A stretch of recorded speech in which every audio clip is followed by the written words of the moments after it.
All right, what is going on? In this video, I'm going to be making essentially the complete guide to making progress in golf. And I want to be super clear. This is not going to be going down into individual drills. That's not the way that we're looking at this. We're looking at this from a high level of strategic thinking of the questions that we want to be able to ask and the processes that we're going to be going through. Okay. So it's going to be a high level video.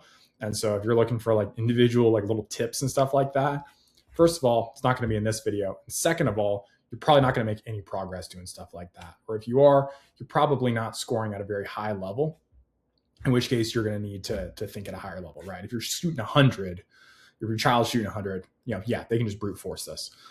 These principles still apply at every level, but they obviously have more and more impact and importance, at a more elite level, right? You're going to notice them a little bit more. Still benefit you at a lower level and still applicable, but don't think that, hey, we just brute force this or something like that. So this is going to help you kind of ask those more sophisticated questions. And of course, this all goes within the context of helping your child play Division I golf. And if they want to play Division I golf, they're going to need to improve. It's like point blank here. They're going to need to improve. They're going to need to improve. Odds are quite a bit. I talk about this all the time. To play Division I golf, it's literally harder than getting into Harvard. So by watching this video, there's no guarantee that that's going to happen for your child. All I'm doing here is just passing down the lessons that I've learned, helping 7 junior golfers get recruited to play Division I golf in the last 2 years. I've worked with over 100 junior golfers at this point. You might be asking, Connor, why have you only gotten 7 placed? Because the average student I work with is an 8th grader or a freshman, right? So about 67% of the students that I do work with who are ranked are on pace to play Division I golf. And so very likely over the next 2 or 3 years, we're going to see that number balloon quite a bit. And it comes from following the systematic process and approach. A lot of coaches get real spooked at the idea of systematic approaches, especially when it comes to golf swing, because there's a lot of nuances with that, right? This is a layer up from that. And so it's going to be really going through how to think through these problems. So let's go ahead and get into it. If you guys enjoy this, go ahead, leave it a like, share it. It really helps push the channel out to more people. So this is a very niche topic. It's very narrow. And so if this helps you, share it to more people, it'll also help. All right, cool. So step number 1, collect data. So this might sound, maybe it sounds kind of weird. Maybe it sounds counterintuitive. First things first is you got to go out there and you got to start tracking statistics. How much, you ask? You need to play at least 5 rounds of golf to make any meaningful judgments about what's going on. So if you do something, play 5 rounds with it. If you're changing stuff every single round of golf, you're going to have a hard time getting better. This is why most junior golfers I see get stuck, because they don't do the same thing for a long enough period of time. It's a little bit, for any of you guys who like to go to the gym, it's a little bit like saying, well, I did curls once and my biceps aren't bigger. Doesn't make any sense, right? You have to do it for an extended period of time to be able to be like, yeah, that worked or it didn't work, right? So the first thing we need to do is to go out there and collect data to figure out what's going on. And if you think to yourself, or your child thinks to themselves, oh, I know what's going on. No, they don't. Nobody knows what's going on unless they measure this stuff, right? Because we can't think in terms of 90 holes worth of data for each individual shot unless we track it, right? We have to write this stuff down. Otherwise, we're just not going to be able to comprehend it. Next thing, sounds pretty straightforward. We have to analyze the statistics. We got to actually look at the stuff we tracked. And this is where most people get lost, right? They get to this position where they look at the statistics and they just don't have a clue what's going on. They don't know what they should be looking at, right? This is absolutely a problem. If you're watching this video and you're like, hey, my child needs to start tracking statistics, I guarantee you, if you have them start tracking their statistics, and then you don't work with somebody like myself or somebody who's actually going to understand what to do with that data, or you try and like bootstrap it, you're going to annoy the crap out of your kid because you're just giving them busy work. You don't know what to do with it. They don't know what to do with it. You just give them an extra random thing to go do, right? So you want somebody actually guiding you through what to do with that information so it doesn't become busy work and deter from enjoying golf, right? So hopefully that makes sense. That's something you want help with, to actually have somebody guiding you through this entire process, not just this little individual detail. You can fill out the application below to work with me. We'll ask you a few questions about your child's situation, make sure that they're in a position where I can actually help them. And then we'll be able to schedule a call and talk over what that would look like. All right, back to the video here. So we got to analyze the statistics. We got to actually look at the data that we just tracked. Then we got to ask some questions, right? Data is not valuable in and of itself. We have to be able to, the whole point of tracking the statistics is so that we can ask questions about what's going on here. Okay. First question we got to ask is, do we have enough data? Right. So sometimes I get families where they track a couple rounds of golf, track like 2.5 rounds of golf. And so when I say round of golf, I mean 18 holes. So if you play 9 holes, that's half a round of golf, right? It's essentially nothing. And they'll be like, well, we played 2.5 rounds and it hasn't been our best week. I'm just like, dude, you're like tossing a coin 3 times and you're like, dude, it came up heads like all 3 times. Like, I think I got a busted coin. I'm just like, you're not looking at anything that's like substantial there, right? So first question is, do we have enough data? We've got to be able to make assessments based off enough data. So if you don't have enough data, and I say, if you have less than 5 rounds of golf, so less than 90 holes, that's step 1, right? There's no other questions that you can ask here. Do you have enough data? Now, once you have enough data, right? 5, long-term, I like to look at 10, to be clear. But 5 is a starting point here. Direction. Are we improving or are we not improving, right? Now, for those first 5 rounds, you actually don't know. To some degree, for the first 10 rounds, you don't 100% know, because we're still establishing a baseline. And this is one of the things that I see junior golfers, parents shoot themselves in the foot routinely, because they go play in one tournament and they'll reference like practice as a measurement here. And it's like, well, tournaments are completely different from practice. And you guys probably know that, right? Where it's like, you're going to shoot one score in practice, you're going to shoot something completely different in tournaments. Well, similar, right? Similar skills, but there's some skills that are specific to tournaments that we don't practice in practice. I'll give you guys one right away. You know all of the holes at your home golf course. You know where to miss. You know where to miss around the greens. You know where to miss off the tee. You know all that stuff. Tournament setting, you don't know that stuff. You have to become good at figuring it out quickly, right? You got to be able to play a practice round. Some of you guys might be watching this video and be like, hey, we don't even play practice rounds. And so that's obviously a concern, right? So we got to establish enough data.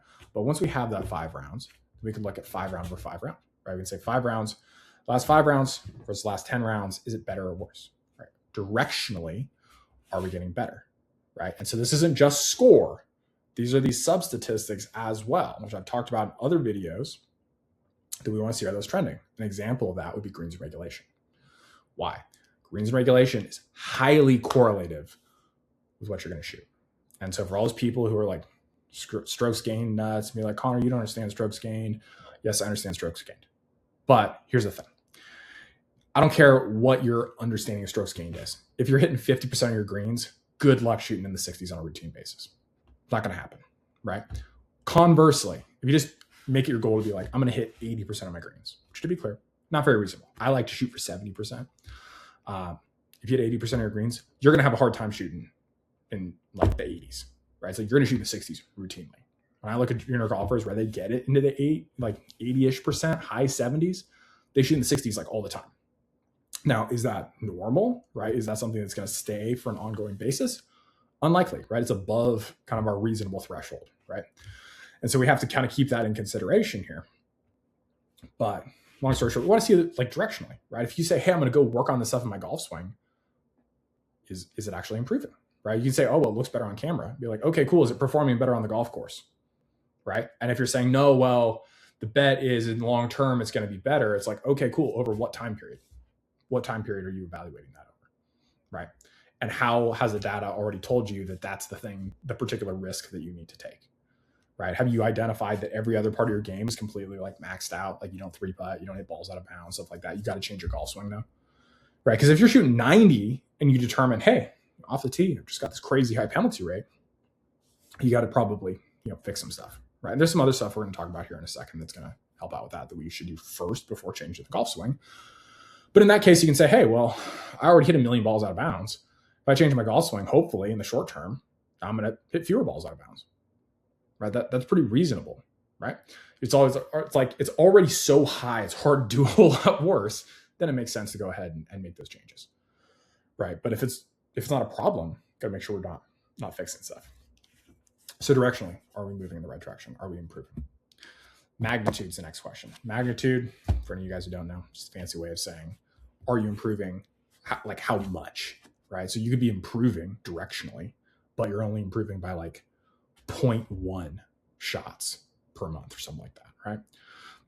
Which I'd say is essentially the average for junior golfers, maybe a little bit higher than that. If you're looking at it, your 0.1 shots of improvement, you're like, hey, I want to get that up a little bit. That makes sense, right? But if you're improving by, I don't know, 0.4 shots per month, that's a lot, right? And that might sound very, very small to you guys, but that's actually how this stuff works, right? The average player I work with improves by about 4 shots per year. So that's about 0.33 shots per month that we're kind of aiming for. Now, is there fluctuation in that? Absolutely there is, right?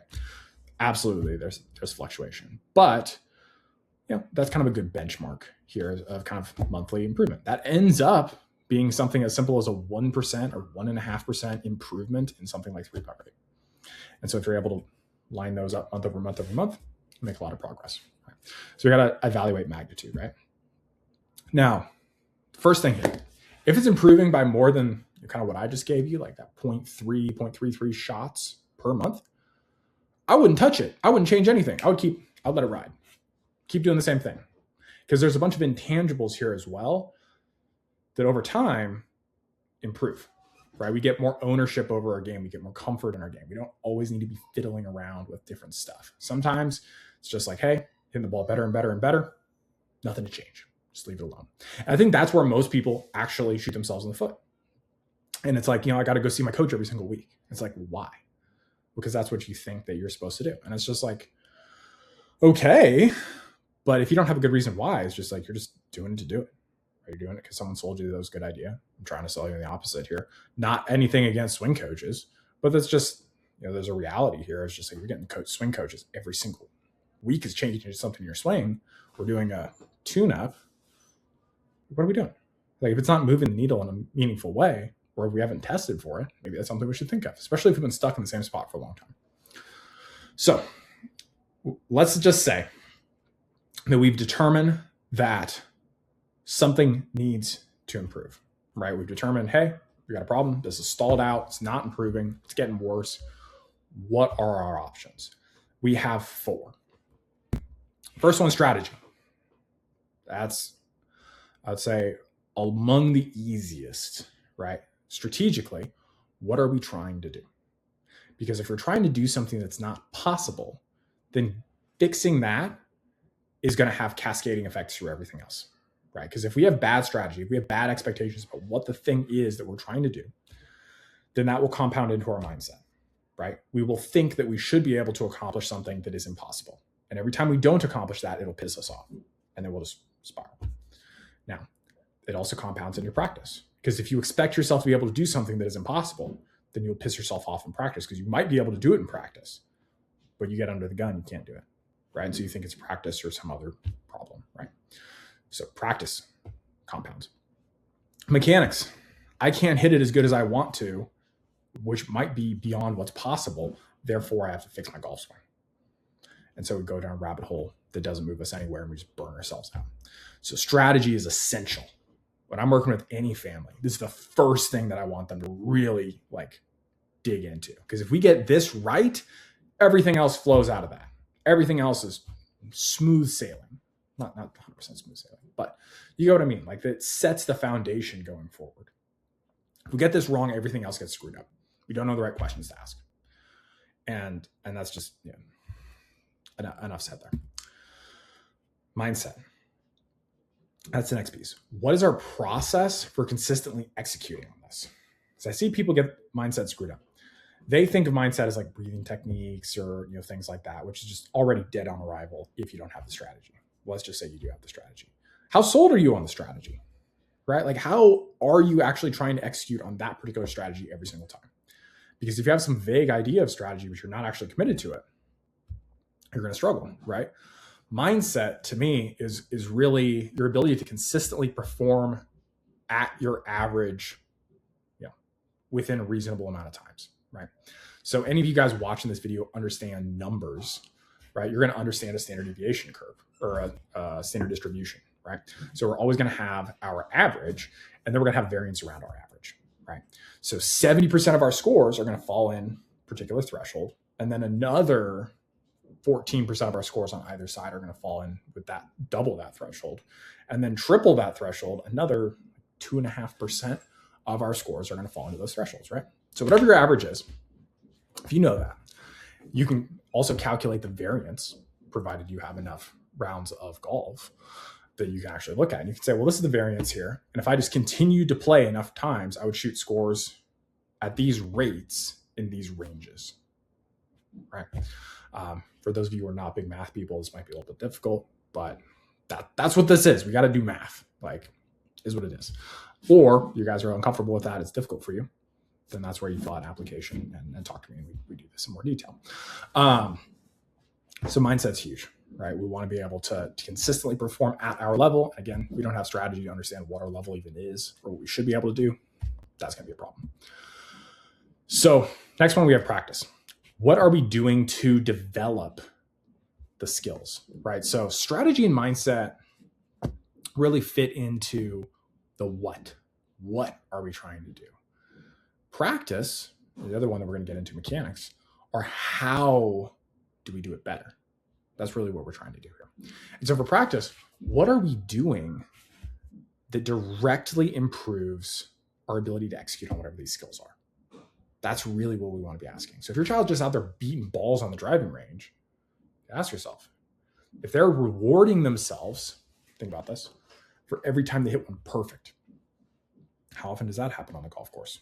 Not very often, right? If you know anything about golf, this is not a game of perfect. This is a game of good enough.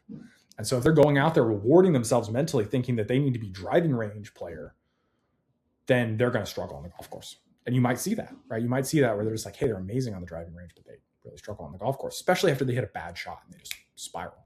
It's because they had the first part of that screwed up, right? They're not thinking strategically of understanding. So like, hey, so I was like, hit the ball on the green, then I'm going to be okay. And even if I miss the green, like as long as I leave myself in a decent spot, I'm going to be okay. It's not a big deal. And it's like, well, what if you hit bad shots? It's like, you hit enough shots, you're guaranteed to hit some bad shots, just like standard deviation curve that I just gave you guys, right? You're going to have some that are amazing. You're going to have some that are pretty awful. You're going to have a bunch of stuff in the middle.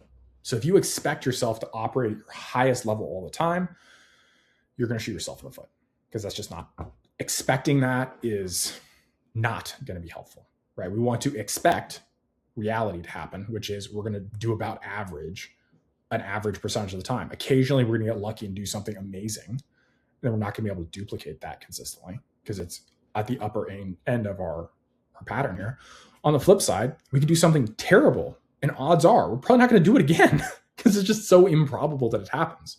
And so that exists at every skill level, and it also exists for scores, right? So part of how we smooth things out here is understanding that the skills do not have to overlay to the score. So what do I mean by that? Like, you can have days where it's like your putting's good and your tee shots are not so good, or your tee shots are good, but your putting's not so good. That's usually how stuff goes, right? Not everything is going to be perfect all at once. You're going to have some days though, where it all lines up, where it's just, everything's amazing. That's where you shoot in the 50s. If you're a tour player, that's where you shoot in the 60s, depending on the level. That's where you shoot your best rounds. There's a level of that's luck, because you not only had everything performing at its highest level, but you had it across the board, right? It's just like, it's improbable for that to happen. On the flip side, you will have days where everything is just bad. So you've got the bad luck of everything being bad, and also whatever the worst of those things are. That's when you shoot your worst rounds. Then you also have things that go against you, right? And on the flip side, you have things that can go for you on the high end, right? And so it's like everything was bad and the weather was bad. It's like, okay, cool. Well, you might shoot 15 shots worse than your average because you just got on the bad side of that luck, right? So we have to have that framework. But within the context of practice, we need to make sure that our practice, as closely as possible, mirrors what's happening on the golf course and what's happening in tournaments, right? So that's absolutely essential there. Last piece of this, mechanics. Is there anything that might prevent us from accomplishing whatever our goal is mechanically, right? So if we don't have clear strategy, then we don't have any business looking at mechanics here. But if we're clear on strategy, right? We are clear on, we're trying to execute on this thing, that you could have those first two and just not practice. And these first two are going to have a huge impact for you, but it's just like you add in practice, right? You're actually trying to develop that skill. You still have reasons why that skill becomes deficient, right? Or is deficient, right? But we can see by process of analysis, it has to be mechanics. There's no other answer here, right? It's like we know what we're trying to do. We're sold on it. We're practicing it, but we just can't move the needle, or we can't move the needle as much as we would like to make this magnitude enough to accomplish whatever our goals are. That's when we look at mechanics. So let me give you guys an example of this. If you're trying to hit more greens, which is likely a problem you're going to have if you're high 70s, mid 70s, typically the main problem is we need to hit more greens. Either that or hitting balls out of bounds. But usually it's that one. We want to hit more greens. And strategically, trying to hit the ball on the green, right? We kind of understand our shot pattern size. We're trying to, let's say, start the ball at the right side of the green and have it draw some amount, assuming we're a right-handed player. You have the ball, so right side of the green, draw some amount. And we know that our shot pattern is going to be at least about 20 yards wide, right? So that should hit the green a decent percentage of the time. We're mentally sold on that. We're doing that every single time. We don't have a part of our brain that like floats off to, hey, it would be really nice to hit it close. It's like, nope, I'm just trying to hit the green every single hole. That's our analysis on that shot. Be like, what's the shot that gives me the highest probability of hitting the green? What are the particular sets of clubs or shots that give me the highest probability of hitting the green that are the easiest to pull off? We're sold on that. Practice. We're practicing like those particular ranges. Like let's say we've got 125 to 150 yards on every single hole. Just for the sake of this example, we're practicing those exact shots in practice, right? We're practicing this exact shot shape. We're trying to start that ball at the right side of the green and have a draw. Now there's still a possibility here where we do that. We're just hitting poles. The ball just starts more left than we'd like it to. We've got our alignment, everything. That's all down correctly. We just have a tendency to hit poles. Well, that's the perfect time to break out your tripod, which a shocking number of junior golfers do not have tripods. So this is your key to get one of those, because we need to have consistent camera angles. Anyone who's got some like funky camera angle from like some weird angle doesn't know what they're doing. Like, I'm sorry. Like even if it, you see golf coaches sometimes just like got like a 45 degree, like nothing's like aligned the right way. It's like they don't know what they're doing. I'm sorry. And like maybe some golf coaches can cook me on that, but it's like camera angles matter a lot. And I'll show you guys an example here in just a second, but it's like for that player, let's say they're struggling with hitting poles. It makes all the sense in the world to be like, all right, well, what's going on mechanically here? It's just like, are we doing anything that's getting that face closed that's going to cause this ball to start a little bit to the left? And what can we do in this golf swing to alleviate that so the club face is a little bit less close? Pretty straightforward, right? And so, there's different permutations of that, but that's fundamentally what we're trying to do there. And so we need to have down the line and face on for a particular player looking at their swing. We can't just look at down the line and be like, oh yeah, that's sufficient. We have to look at both to see what's going on, mechanically for that player. And so, same thing. It's like if we're struggling with contact around the green, same thing. We need to look at like film it, like what's going on. We need to do that in slow motion so we can actually see what's happening, right? You can't just look at a golf swing real time and be like, oh yeah, tempo's a little bit off. But that's what you see, right? That's what you see with people who are a little bit less sophisticated about these types of problems. They just go, yeah, tempo's wrong. It's just like, no, like that's not an answer, right? We need to know what specifically is happening in these issues so that we can fix them, right? So let me give you guys another example, right? And I'll give you an illustration here. If I've got a player who wants to draw the ball as their default, there are certain patterns that I'm going to look for in their swing that are going to set that up for them. And so let me go ahead and show you. Hopefully you guys can see my screen here. And so what you're going to see is I've got myself, and then I've got Rory over here on the right. And so Rory is trying to hit a draw, right? Because that's Rory's default ball flight. I am trying to hit a fade. A couple things you're going to see here. The first one I've already got doodled up here is our lead arm on the way down. You can see for me, my arm is more out on my stance line comparatively to Rory's here, right? Granted, Rory's also aimed a little bit further out to the right. The other thing you're going to notice here is my club face is a little bit more closed than Rory's is, because my club path is set up to be more left. The club face also has to be a little bit more left here. That's going to allow me to hit a ball flight that looks something like this. Here's exactly what I know I'm hitting in this particular frame here. So lead arm is shifted a little bit more out, more close to the stance line. Club face is a little bit more closed. Sets up a pattern where I'm going to swing left, and I'm going to see a little bit of a fade here. Rory, on the other hand, more open club face, more swinging out to the right. Club face is still closed relative to the path for him, and it's still open relative to the path for me. But that's what we're going to see here. And for him, you're going to get pretty consistently going to see a ball flight look something like that here. Now, if a player with this lead arm position wants to hit a fade, they're going to have a lot of inconsistency problems. And that's why going back to this here, they could be sold, be like, hey, I want to hit a fade. They could be mentally sold, right? I'm trying to hit a fade. I'm trying to start it on the left side of the golf course. They could be practicing that, right? But if that arm's that deep, they're like, hey, yeah, every now and then I just get the face a little bit closed and I draw it. Or every now and then I just leave it high right and just hit some like crazy block cut. And then we look at the swing and it's like, boom, lead arm's that deep. Well, then we know, hey, like either we need to say we're going to hit a draw instead, or we need to do something to get this lead arm further out so that we're able to create a pattern that consistently produces that ball flight. So anyway, this is obviously just a high level of the actual steps that we're doing, because fundamentally we make any one of these changes, right? Change strategy, mindset, practice, mechanics. What do you guys think comes next? Go collect more data. Right? We have to document what we said we were going to do. We got to go collect more data, analyze the statistics again, and start asking questions again. Do we have enough data? What's the direction? Is it enough? And then if it's not enough, what adjustment do we need to make?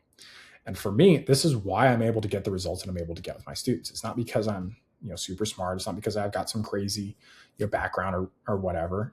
Like I've been doing this for a long time, to be clear, but it's this feedback loop where it's like, I can see this across every junior golfer that I work with, which depending on the time that you're watching this video, I don't know what it's at. I can tell you right now, filming this video, it's a little bit over 50. And so I can see the data across all those players and see consistently what works the best for each one of these things and roll them out across the group. And so this is really the process that we want to be applying. Now, again, if this is something that you want applied for your child so they can improve as quickly as possible, because hopefully you guys can see like this is what's absolutely necessary to improve. You guys can do some variation of this. But fundamentally, each one of these has a whole subset of other things of like strategic adjustments, mental adjustments, practice, mechanics. Those are all very specific, like which drills to do, how hard it needs to be, all that stuff, how to track it. Those are all things that I'm doing with all my students. So if this is something you want me to walk you through, work with your child, application below, fill it out, make sure your child's in a position where I can help them, and then schedule a call where we can go over together and make sure everything makes sense. But aside from that, hopefully this video is helpful for you guys. If you want to learn more about college development in general, go check out some of the other videos on the channel. If you enjoyed this video, go ahead and leave it a like. And if you're new here, go ahead and subscribe to the channel so you can see stuff like this every single week. All right, hope you guys enjoyed it, and I'll talk to you guys soon.